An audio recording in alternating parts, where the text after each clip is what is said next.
Morning children. बच्चों, हमने हिंदी सागरिका के पाठ 1, 2 और 3 इन तीनों पाठों को पढ़ा और इसके अभ्यास कार्यों को हल किया।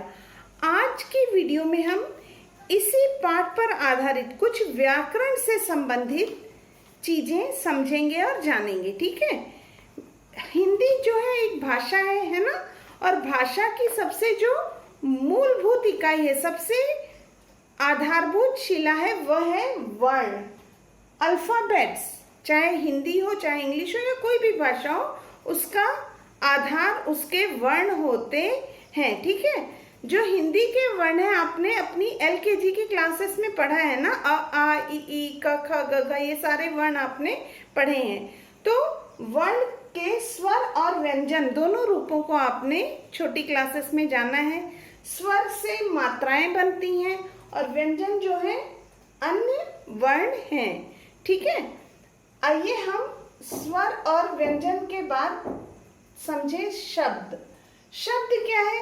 यही जो वर्ण होते हैं, ये स्वर और व्यंजनों के जो वर्ण होते हैं, अल्फाबेट्स होते हैं, जब उन्हें मिलाया जाता है, अगर एक सिंगल लेटर है तो वो वर्ण है, पर एक से अधिक लेटर जब हम लिखते हैं और वो मीनिंगफुल होता है, अर्थपूर्ण होता है, तब वह क्या बन जाता है? शब्द बन जाता है। ठीक है।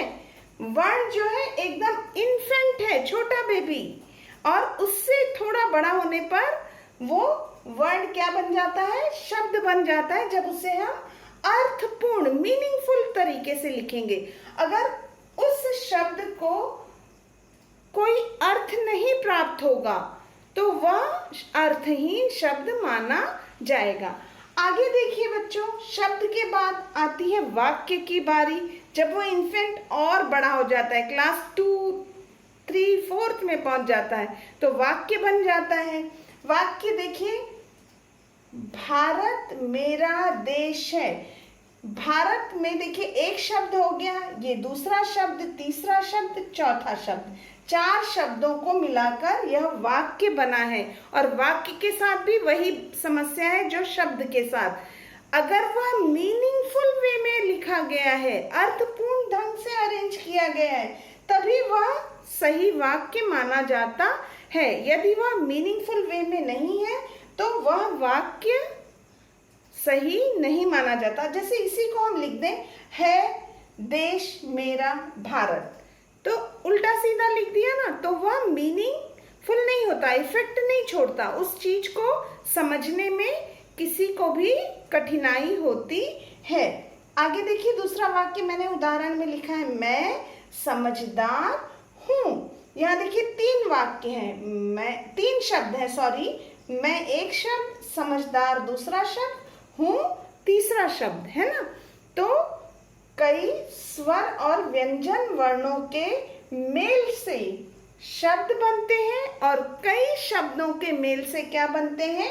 वाक्य। वाक्य जब और बड़ा होता है ना, प्राइमरी क्लास छोड़ के जब सेकेंडरी में जाता है तो वो पैसेज बन जाता है, पैराग्राफ। ठीक है। उससे भी बढ़कर वह लेसन, पूरा टॉपिक बनने लगता है। ठीक है। ये मैंने जानबूझ के इन्फेंट का एग्जाम्पल लिया है, थोड़ा सा आपको हेल्दी वे में समझे इसलिए।